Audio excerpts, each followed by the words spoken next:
ఇది మనకి state highway అండి. ఈ హైవే నుండి కేవలం 1 కిలోమీటర్‌లో మనకి ఈరోజు ఒక ప్రాపర్టీ సేల్‌కొచ్చింది. 5 ఎకరాల ప్రాపర్టీ కేవలం 32 లక్షలకు ఎకరం. ఇది చాలా ఛాన్స్ ప్రాపర్టీ అండి.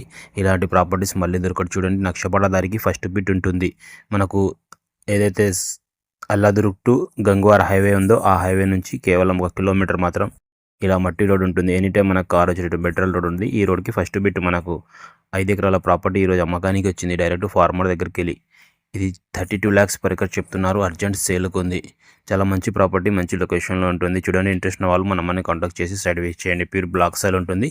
వీళ్ళు ముగ్గురు పట్టేదారులు ఉన్నారు. ముగ్గురు కలిసి 6 ఎకరాలు అమ్మకానికి పెట్టేస్తున్నారు. ఇదా లొకేషన్ వచ్చేసి మనకు సంగారెడ్డి డిస్ట్రిక్ట్, జైరాబాద్ డివిజన్, రాయకోడ్ మండల్లో ఈ ప్రాపర్టీ వస్తుంది. నియర్ మనకు నీమ్స్కి కేవలం ఒక 3 kilometers డిస్టెన్స్లో ఈ ప్రాపర్టీ ఉంటుంది. ఫ్యూచర్లో మంచి డెవలప్మెంట్ అయ్యే అవకాశం ఉంది. చూడండి, రేట్ అనేది 32 lakhs per acre chance property ఉంది. జహీరాబాద్ నుంచి 20 kilometers. Raikode mandal head quarter నుంచి చూసుకుంటే కేవలం 3 kilometersలో ఈ ప్రాపర్టీ ఉంటుంది. మీరు NH65 ముంబై హైవే టోల్గేట్ నుంచి కూడా ఈ ప్రాపర్టీకి రావచ్చు. టోల్గేట్ నుంచి చూసుకుంటే ఈ ప్రాపర్టీ వచ్చేసి 40 kilometers అవుతుంది. ఫ్రెండ్స్, మంచి ప్రాపర్టీ అర్జెంట్ సేల్‌కు రావడం జరిగింది. చూడండి, తక్కువ రేట్లో ఎవరైనా ల్యాండ్ చూస్తే ఈ ప్రాపర్టీ పైన ఇన్వెస్ట్మెంట్ చేయండి. నేను డిస్క్రిప్షన్‌లో లొకేషన్ కూడా పెడుతున్నాను. డైరెక్ట్ మీరు లొకేషన్‌కి డిస్టెన్స్ అనేది చూసుకోవచ్చు. నియర్ బై లొకేషన్ పెడుతున్నాను. ఈ లొకేషన్‌లో ఈ ప్రాపర్టీ ఉంటుంది. రాయకోడ్ మండల్ కిందికి ఈ ప్రాపర్టీ వస్తుంది.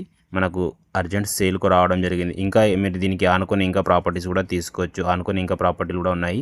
కావాలంటే ఒక 4 to 5 acres మళ్ళీ దొరికే అవకాశం కూడా ఉంటుంది. కేవలం 32 lakhs per acre, slightly negotiable కావచ్చు. 5 ఎకరాల చేంజ్ ఈ ప్రాపర్టీ ఉంటుంది. ముగ్గురు పట్టేదారులు ఉన్నారు. Pure black soil. పక్కకు ఆల్రెడీ వేరే వాళ్ళు తీసుకొని ఫామ్ ల్యాండ్ చేశారు. దీనికి ఫామ్ కూడా వేస్తారు పక్కకు. Thank you.